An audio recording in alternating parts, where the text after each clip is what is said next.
మీ అందరికీ షలోం. ఈరోజు దేవుని వాగ్దానము. అప్పుడు యేసు తన శిష్యులను చూచి, ఎవడైనను నన్ను వెంబడింపగోరిన ఎడల తన్ను తాను ఉపేక్షించుకొని తన సిలువనెత్తుకొని నన్ను వెంబడింపవలెను. మత్తయి సువార్త 16వ అధ్యాయము 24వ వచనం.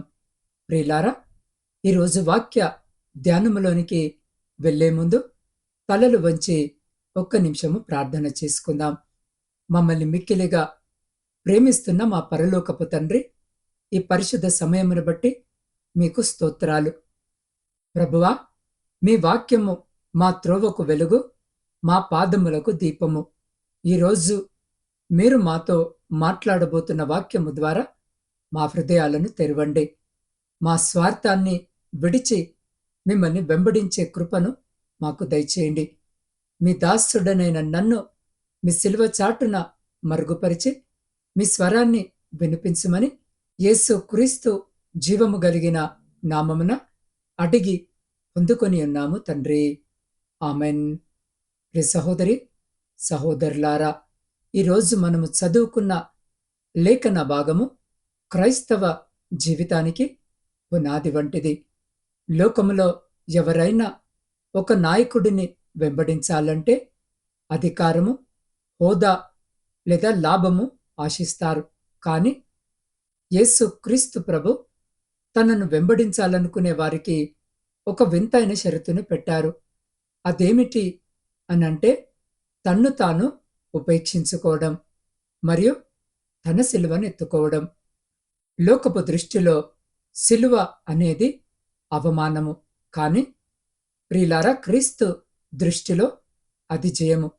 యేసును వెంబడించడం అంటే కేవలము ఆదివారము మందిరానికి రావడం మాత్రమే కాదు, మన ఇష్టాన్ని పక్కన పెట్టి దేవుని చిత్తాన్ని నెరవేర్చడము.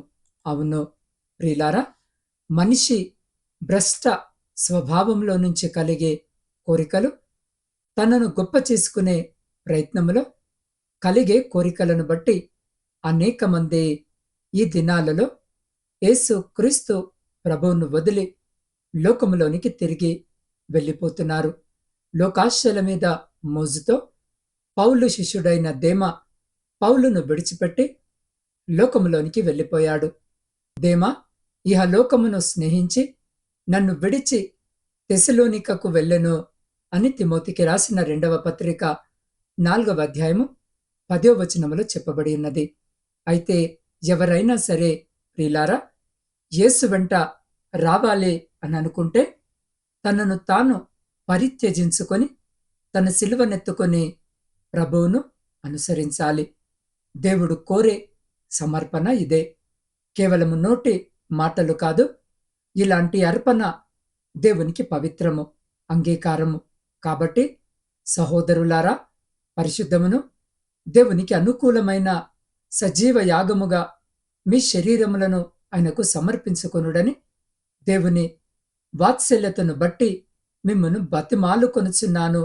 ఇట్టి సేవ మీకు యుక్తమై ఉన్నదని రోమీలకు రాసిన పత్రిక 12వ అధ్యాయము 1వ వచనములో వ్రాయబడి ఉన్నది. అన్న వచనము ప్రకారము కొన్ని విషయాలను ఈరోజు మనము పరిశీలన చేద్దాం.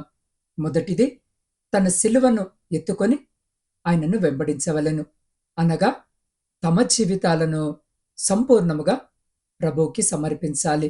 మత్తయి సువార్త 16వ అధ్యాయము 24వ వచనములో అప్పుడు యేసు తన శిష్యులను చూసి, ఎవడైనను నన్ను వెంబడింపగోరిన ఎడల తన్ను తాను ఉపేక్షించుకొని తన సిలువనెత్తుకొని నన్ను వెంబడింపవలెను అన్న వచనము ప్రకారము ఇప్పుడు ఈ కొత్త నిబంధన శకములో విశ్వాసులందరూ యాజకులు బలి అర్పించవలసినది జంతువుల్ని కాదుగాని తమ సొంత శరీరాల్ని సమర్పించాలి.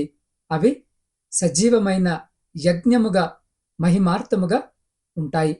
ప్రియులారా, భూమి మీద తనకున్న వాటన్నిటికంటే అనగా ఇస్సాకు కంటే తన సృష్టికర్త అయిన దేవుడే తనకు విలువైన వాడని అబ్రహాము భావించాడు. దానిని రుజువు చేయుటకు ఇస్సాకును సమర్పణ చేసి బలిగా ఇచ్చుటకు కూడా సిద్ధపడి ఉన్నాడు. ఇటువంటి త్యాగము చేసే విషయంలో జీవించే వారందరినీ దేవుడు ఘనపరచునుగాక. మన డబ్బును లేక మన సమయమును ఇచ్చినచో సరిపోదు. దాని కొరకు మనలను మనమే ఇచ్చుకొనవలెను. ఆయనను అనుసరించువారు క్రీస్తును గూర్చి నేర్చుకొను ప్రతివారును అట్లు చేయుటకు ఇష్టపడవలెను. ఆయన శిష్యులుగా ఉండుటకు వారు తమకు కలిగిన యావత్తును ప్రాణముతో సహా తమ వస్తువులన్నిటినీ త్యాగము చేయుటకును సిద్ధముగా ఉండవలెను. దీన్ని చేయుటకు ఈరోజు జీవాక్యము వినుచున్న నీవు ఇష్టపడతావా? ఆలోచించుకో. ప్రిలారా, రెండో విషయము, ఆయనను విశ్వాసముతో వెంబడించాలి. అందుకే రూతు తన అత్త పట్ల నిస్వార్థమైన విశ్వాసాన్ని చూపి వెంబడించినది. రూతు తన మాతృభూమిని, తల్లిదండ్రులను, తన దేవులను వదిలి తెలియని చోటికి నయోమితో బయలుదేరినట్లుగా లేఖన భాగములో మనము చదవగలము. యేసు క్రీస్తు ప్రభు విషయములో మన విశ్వాసము ఎలా ఉండాలో తెలియజేసే ఉదాహరణ ఇది. ప్రియులారా, అందుకు రూతు నా వెంబడి రావద్దనియో, నిన్ను విడిచిపెట్టమనియో నన్ను బతిమాలుకొనవద్దు. నువ్వెళ్ళు చోటికి నేను వచ్చేదను, నువ్వు నివసించు చోటునే నేనును నివసించుదును. నీ జనమే నా జనము, నీ దేవుడే నా దేవుడు అని రూతు తనత్తతో చెప్పినట్లుగా పరిశుద్ధ లేఖన భాగములో మనము చదవగలము. ప్రియులారా, మూడో విషయము, వెలుగు కొరకు వెంబడించాలి. వెలుగు అనగా సత్యము. దేవుని వాక్యమే సత్యము. యోహాను సువార్త 8వ అధ్యాయం 12వ వచనములో మరలా యేసు, నేను లోకమునకు వెలుగును, నన్ను వెంబడించువాడు చీకటిలో నడవక జీవపు వెలుగు కలిగి ఉండునని వారితో చెప్పెను అన్న వచనము ప్రకారము దేవుడి లోకమంతటికిచ్చిన వెలుగు యేసు ప్రభు. ఈ భూమి మీదికి సూర్యగోళము ఎలానో మానవాళికి యేసు క్రీస్తు ప్రభు అలా. ఆయన జీవితము, చర్యలు, ఆయన వాక్కులు దేవుని గురించి, మనిషి పాప విముక్తి గురించి వాస్తవము అయినప్పటికీ వాస్తవము కాని వాటికి, సత్యానికి అసత్యానికి ఉన్న తేడాను స్పష్టము చేస్తున్నది. అది పరలోకానికి మార్గము చూపుతుంది. అయితే ప్రియులారా, క్రీస్తును అనుసరించే వారికి ఆ వెలుగు పనికి వస్తుంది. అనుసరించడం అంటే నమ్మిక ఉంచి విధేయత చూపడం. మనం ఆయన నుండి వెనక్కి తగ్గితే జీవితంలోని అతి ప్రాముఖ్యమైన విషయాల గురించి తెలియక చీకటిలోనూ అజ్ఞానములోనూ ఉండిపోతాం. యేసును అనుసరించేవారు ఇప్పుడు వెలుగులో ఉన్నారు. వేరే పరిస్థితుల్లో చూడలేని అనేక సత్యాలను వారు చూడగలుగుతారు. తామెక్కడికి వెళుతున్నది వారికి తెలుస్తుంది. విశ్వాసులు ఇప్పుడు చీకటిలో ఉన్నారు. అందువల్ల వారు చేయగలిగినదల్లా వెలుగును నిరాకరించి ఆత్మ సంబంధమైన విషయాల గురించి ఊహాగానాలు చేయడమే. వారు శాశ్వత అంధకారంలోనికి వెళ్ళిపోతారు. మొక్కలకు జీవము కావాలనంటే వెలుగు కావాలి. మనం ఈ లోకములో బ్రతకాలంటే వాక్యము కావాలి. అందుకే దావీదు ఇలా రాశాడు, నీ వాక్యమే నన్ను బ్రతికించును అన్నాడు. జీవపు వెలుగు కలిగి అనే మాటకు బహుశా జీవము ఆయన కాంతి, లేక సజీవమైన వెలుగు, లేదా జీవాన్నిచ్చే కాంతి, లేదా జీవము నుండి ప్రసరించే కాంతి, లేక పై అర్థాలన్నీ కూడా కావచ్చు. ఇక్కడ అతి ప్రాముఖ్యమైన ప్రశ్న ఉంది. ఏంటి ఆ ప్రశ్న అని రోజు మనం ఆలోచన చేస్తే, క్రీస్తు ఇచ్చే వెలుగును నిజముగా మనము కోరుతున్నామా, లేక మన చీకటితో తృప్తిపడి ఊరుకుంటున్నామా? ఈరోజు మనల్ని మనము పరిశీలించి పరీక్షించి చూసుకోవాలని 2 చేతులు జోడించి ప్రార్థనాపూర్వకముగా విజ్ఞాపన చేస్తున్నాను. 4వ విషయాన్ని మనము చూస్తే, సేవ కొరకు వెంబడించాలి. మత్తయి సువార్త 4వ అధ్యాయము 20వ వచనాన్ని మనము చదివితే, ఆయన నా వెంబడి రండి, నేను మిమ్మును మనుషులను పట్టు జాలరులుగా చేతునని వారితో చెప్పెను. వెంటనే వారు తమ వలలు విడిచిపెట్టి ఆయనను వెంబడించిరి అన్న వచనము ప్రకారము ప్రియులారా, గ్రీకు భాషలో సేవకుడు అనగా క్రీస్తుకు బానిస అనగా క్రీస్తు దాసుడని అర్థం. రోమా పత్రిక 11వ అధ్యాయం యేసు క్రీస్తు దాసుడను అపోస్తలుడుగా నుండుటకు పిలువబడిన వాడను అన్న వచనము ప్రకారం వారు క్రీస్తును త్యాగపూరితముగా అనుసరిస్తూ ఉండగా ఆయన వారిని అలా తయారు చేస్తాడు. అందువలనే సాధారణమైన పామరులను, నిరుపేదలైన జాలరులను, ప్రపంచాన్ని తలకిందులు చేసి అపోస్తలులుగా దేవుడు మార్చాడు. ఆయనిచ్చే ఆత్మ ద్వారా ఆయన ఉపదేశాలను విధేయతతో వింటూ ఆయన మార్గాన్ని అనుసరించిన అలా జరుగుతుంది. ప్రియులారా, అపోస్తలుల కార్యముల పుస్తకములోను వారు రాసిన లేఖనాల్లోనూ వారు మనుషుల్ని పట్టే గొప్ప జాలరులుగా తయారైన సంగతి మనము చూడగలము. మనుషుల్లో నుంచి తన సేవకులుగా ఉండటానికి దేవుడు కొందరిని పిలవడములో ఆయన సర్వాధిపత్యం నిర్ణయానికి ఇది మరో ఉదాహరణ. సేవకు తమ వలలను కూడా విడిచిపెట్టి ఆయనను వెంబడించిరి. మార్కు సువార్త 1వ అధ్యాయము 18వ వచనంలో ఆ మాట రాయబడి ఉన్నట్లుగా మనము చదవగలము. వెంటనే వారు తమ వలలు విడిచి ఆయనను వెంబడించిరి. ఆ రీతిగానే యోహాను 12:26లో ఒకడు నన్ను సేవించిన ఎడల నన్ను వెంబడింపవలెను. అప్పుడు నేను ఎక్కడ ఉందునో అక్కడ నా సేవకుడును ఉండును. ఒకడు నన్ను సేవించిన ఎడల తండ్రి అతనిని ఘనపరచును అన్న వచనము ప్రకారము యేసును వెంబడించు వారు పౌలు మాదిరిగా దాస్యులుగా ఉండి వెంబడించాలి. కాని ఈ దినాల్లో ఎంత విచారకరముగా సేవకులైన వారు యజమానులుగా మారి ప్రభువును వెంబడిస్తున్నారు. అది ఎంత దౌర్భాగ్యము. ప్రియులారా, చివరి విషయాన్ని మనము పరిశీలన చేస్తే నిత్య జీవము కొరకు మనం ఆయన్ని వెంబడించాలి. చాలా మంది యేసును అనుసరించటము మానుకొని వెనక్కి మళ్ళీ పోయే సందర్భములో మీరు కూడా వెళ్ళాలని అనుకుంటున్నారా అని 12 మందిని అడిగాడు.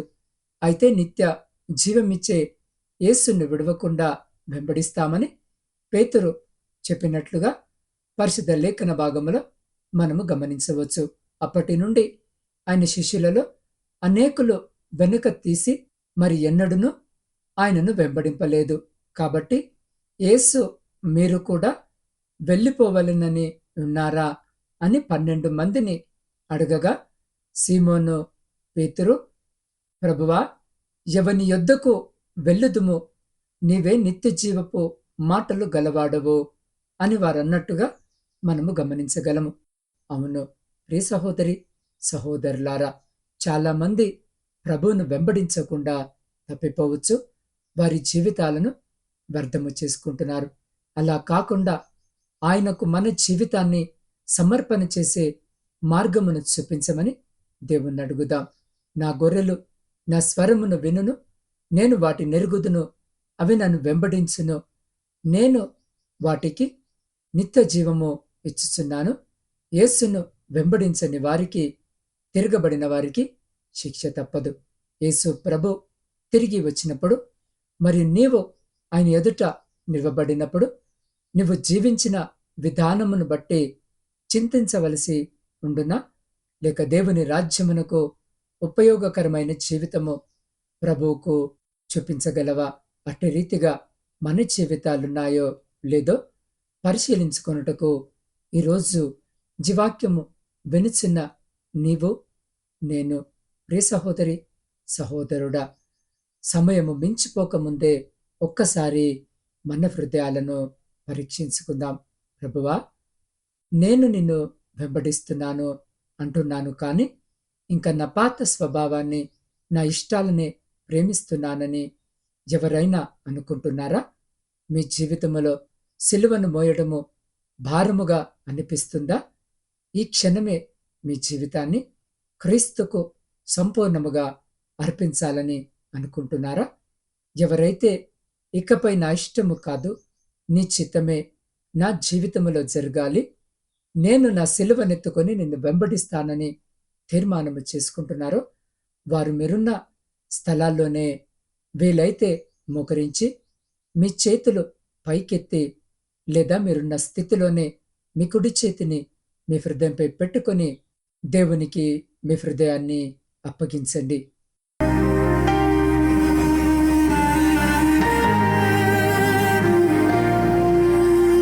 నా ఇష్టము కాదయ్యా నీ చిత్తమే జరగని, నా మార్గము కాదయ్యా నీ త్రోవలో నడిపించు.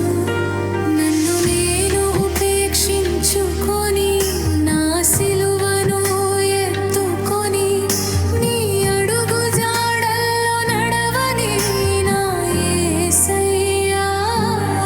లోకపు ఆశలు నన్ను లాగుతున్నా నీ పిలుపు వినగానే పరవశించని,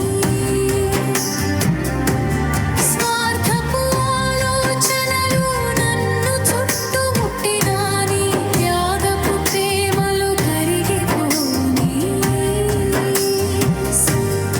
శ్రమలైనా కష్టాలైనా నీ కోసమే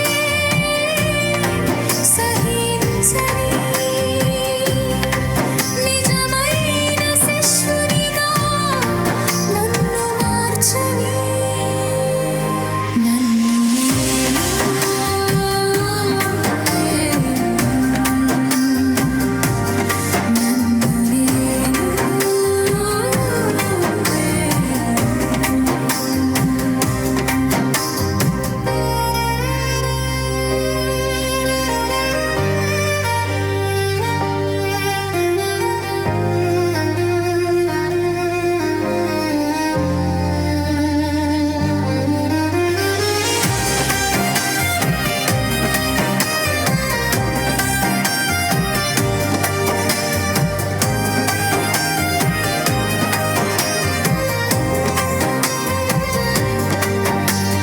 కల్వరి సిలువలో నీవు చూపిన ప్రేమ నా జీవితానికి వెలుగైనే. నా ప్రాణము కంటే మిన్నగా నిన్ను ప్రేమించు భాగ్యం నాకిరుమే. అవమాన భారమైన సంతోషముగా మోయని, నీ రాజ్యము చేరే వరకు వెంబడించని. నన్ను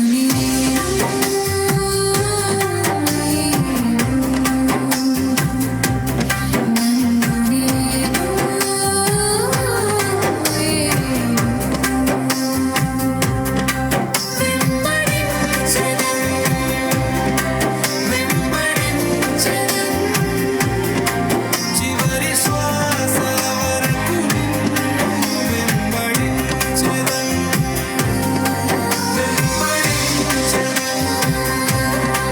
వెంబడించెదను. చివరి శ్వాస వరకు నిన్ను వెంబడించెదను.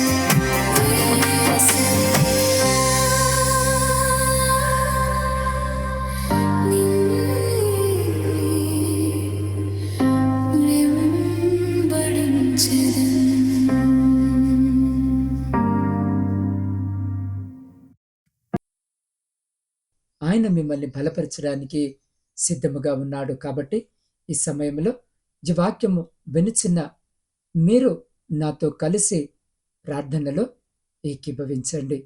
పరిశుద్ధుడా, ప్రేమగల మా పరలోకపు తండ్రి, ఈ ఆత్మీయ సమయమును బట్టి మీకు కోటాను కోట్ల స్తుతులు స్తోత్రాలు. ఎవడైనను నన్ను వెంబడింపగోరిన ఎడల తన్ను తాను ఉపేక్షించుకొని తన సిలువనెత్తుకొని నన్ను వెంబడింపవలెను అని మీరు మాతో మాట్లాడిన మాటలను బట్టి మీకే కృతజ్ఞతావందనాలు.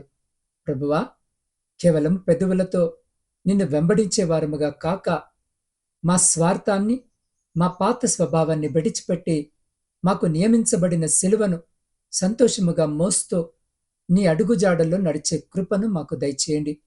అయా, ఈ లోకపు ఆశలు మమ్మల్ని వెనక్కి లాగుతున్నప్పుడు నీ కలువరి త్యాగమును మాకు జ్ఞాపకము చేయండి.